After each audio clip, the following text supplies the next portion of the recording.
Hello, everyone. My name is Jorge Diaz, president and founder of Larry Jacob Internet Marketing and an Infusionsoft Certified Consultant. I'm here with another episode of Defining Infusionsoft Success. And I have as my guest, you're one of the two-timers, almost like an SNL, right? Bob Britton. Bob is a longtime mentor of mine. I was a part of his mag group, years back. I've been out, I can't believe it's probably been about 3 years already. But I owe a lot to him and Micah Mitchell, who I now have a continued relationship with because we do a lot of Memberium work. But these guys kind of got me out of stupid running your business like an idiot to running a business like a professional. And sometimes my wife tells me she wonders how professional I am. But anyway, I wanted to bring him back because he continues with MAG, and there was an article he sent out this past week that caught my eye, and it's about focus and focusing on your business. So, Bob, hey, thanks for joining me. Oh yeah, thanks for having me, George. I'm always happy to be here, and it's great to connect with you again and share some thoughts. Cool.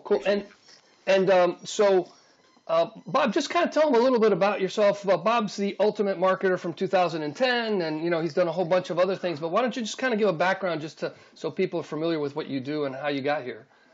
Yeah, so I've been in business for myself since I was really in my 20s. I started my first company. My very first business was selling greeting cards door to door when I was 8 years old. But fast forward to my first real business when I was in my 20s, and I started with an auto repair company, and then grew that from a one-man show to a multi-million-dollar business. Started another business, and really found direct response marketing, and really dove into that. And this is all really prior to the web even being around, but once the web came around, I started to utilize that right away on Infusionsoft and use that to build my business. And so it was kind of one thing after another.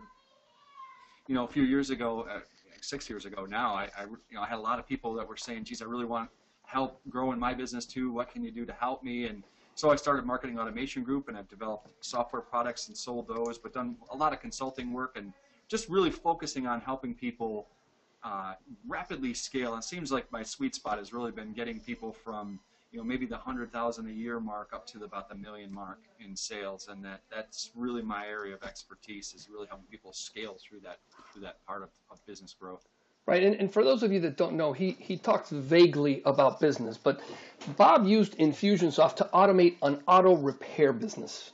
So we're not talking about some super duper crazy industry. We're talking about, I take my car to get repairs, and he got it where he was automatically billing people and sending them reminder notices. I mean, he was doing stuff that people in the online business don't do. So he's kind of underplaying. Yeah. He's underplaying himself. Go and look him up, Ultimate Marketer 2010, and you can hear his whole story. But let's get to the topic that really intrigued me, because Bob is sending me emails, and I'm one of these guys that studies emails to see if I can learn something from them, not necessarily to buy from them. But he talked about focus. And as a business owner, I can't emphasize to myself how important it is to keep focus, because if you do the whole chasing shiny objects thing, you're doomed to failure, or at least you're grossly underdoing it. And as a matter of fact, before, when we were prepping, I was showing Bob this one Keller Williams book that's about the one thing. So this is a topic that I know to me is super important. And so here you are promoting it, I'm sure, to your MAG folks, right? Yeah. Well, in my list, I like to keep in communication with my list and share thoughts and ideas. And I was promoting something. I don't even remember what I was promoting in that particular email, but I was talking about one of the things that I've seen in my business career. I was part of a group of business owners that got together when this new thing was formed. And a lot of people were really just getting started. And there were some people there that were already at a higher level, but most of the people that were in that group were, kind of where I was. They were really getting started and not really too established as business owners yet. And over the years that I was involved in about 7 years, I watched some people just really, take their business to millions and multi-million-dollar levels very quickly, in a short period of time. And then there was other people that were there the same time that, fast forward 4, 5, 6 years later, we're really kind of struggling with the same things. The same problems kept coming up again and again for them. And so I started to think about and look at, well, what was the difference? What was, the same information was available to everybody, the same training, the same tools and resources. Well, and access, the same access to the people who were like the rock stars in the group, right? To the mentors, the same stuff, really. But there were some people who just crushed it, and some people who just consistently struggled and never really had a breakthrough. And, I look back and I thought the real key between the winners and the losers in that situation were the people who were doing really, really well, remained focused on just a few things, and they made those things their priority. And what I found also, and that in and of itself sounds very simple. It's not easy to do, but it's a simple idea that you stay focused. The challenge is, what to focus on. A lot of people struggle, and my clients ask me all the time, like, especially when they're new, like, all right, Bob, what's the first thing I should do? I get that question all the time. But it's not just that. It's having focus also helps you eliminate a whole lot of other options. And I think that's actually as important, maybe even more important in some ways, that you're saying no to a whole lot of other stuff because you're doing this right now. And so those two things combined really create a tremendous amount of power and a lot of energy and movement for business very quickly. Yeah, and it's interesting. I know, and I've read and I've heard, the tighter you niche, the better, which can sometimes be the scariest thing you can do. I made the call earlier this year that we're only going to promote our ability to sell membership sites. And we even, in some cases, I hyper-focus with saying we only do Memberium sites, which is, Micah's thing. And I'm telling you, it's made running the business so much easier because, first of all, I don't have to be the one building the sites. And, when you have to do all this stuff, right? Yeah. Well, and like, for example, we've done work with TurboDial. There's some projects where you get into it and then the client asks you for something else. And it requires me to be the one doing it, which means I'm not doing the other things. The money's good, but then yeah, right. And so you end up spending a lot of time working in your business and not on your business. I don't know if you remember, I still have Danica working with me. She's been with me 5 years. She can run circles around me building membership sites now. And I go, she knows it intimately. Yeah, and I'm kind of going, that's a really good thing, because then I can spend my time, doing marketing like this, selling, and we're in the process of doing just a big campaign, which, by the way, requires building a really nice membership site for ourselves. And that part is like outsourced to Danica. She's the one taking care of it. And I can only do that because of the focus. Yeah, and that's it. So you're narrowing your focus. And along that line, I mean, one of the things that, and I would consult anyone to do the same thing, get a really narrow focus on not just on your market, which is what you're talking about, but also a narrow focus on your activities. Like, what are you, George, going to do today, tomorrow, and the next day? And I do that with myself. Like, all right, Bob, there are 3 things I'm going to focus on until they're done. And what a lot of people don't realize is that focus is actually an acronym. You probably know this, George. I'm sure you've heard it. Follow one course until successful. Yeah. FOCUS, focus. And what does that really mean? Well, it means that you're not going to go, if you're going to start with Facebook ads, we'll use that as an example, then you're not going to give up on them until you get them producing the result that you want. Or until you decide, I give up, I've hit a rock and it's just not worth it. Well, then you ask for help. It's not even a matter of giving up. Here's what I know to be true. If a marketing channel will work for someone else that's in your business or in your industry, then it will work for you, but you have to learn how to work it. Yeah, I get what you're saying.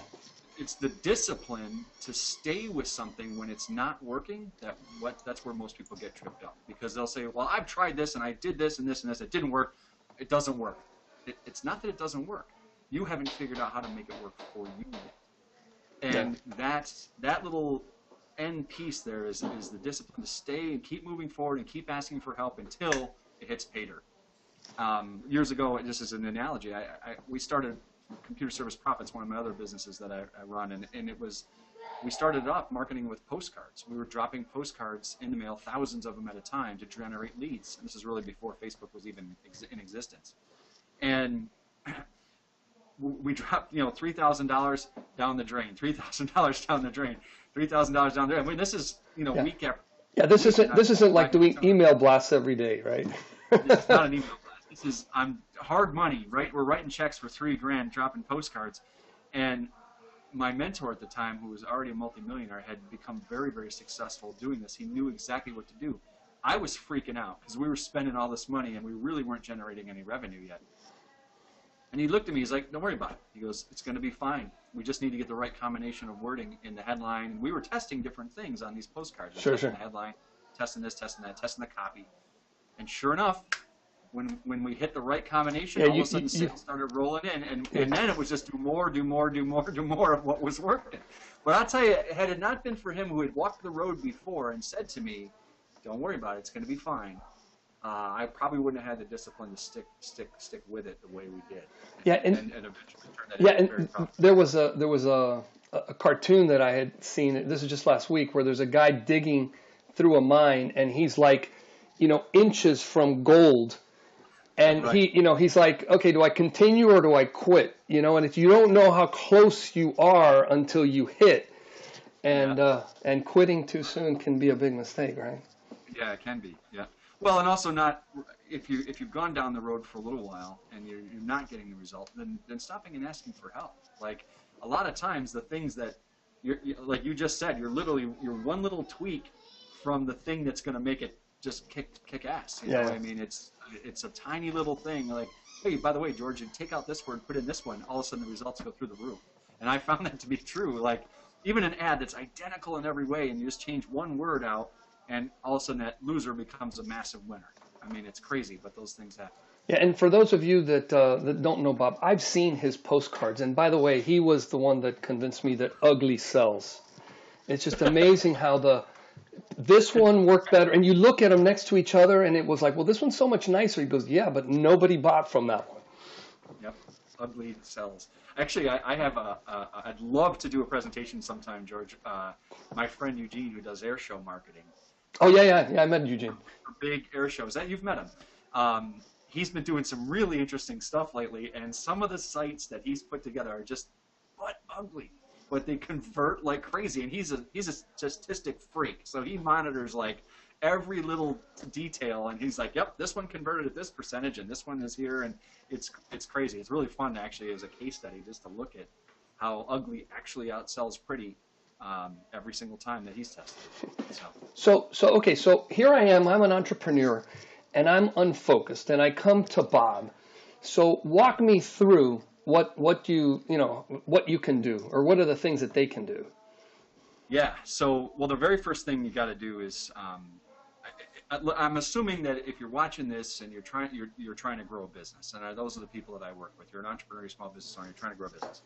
From that standpoint, you have to decide, well, what is the most important thing that you have to work on? Because there are a lot of different things you could work on, let's be honest. I mean, there's probably an endless list. Right. But in my experience, and everyone that's done extremely well, they've done one thing. They've focused on one thing, and that is they've made revenue generation their obsession.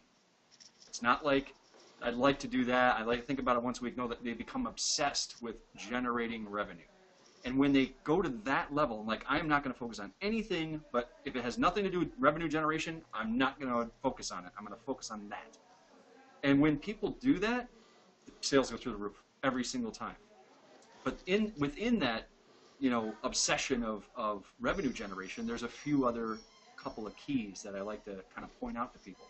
Well, three areas that trip them up, or three maybe check boxes that success along the way. The first one is you got to have a consistent flow of leads. So you've got to master lead flow. You've got to have consistent conversion. So you have to know that with this many leads, predictably this many people are going to turn into customers. And until you have that ratio really tight and worked out, you've got some work there to do. And then the third thing is just maximization.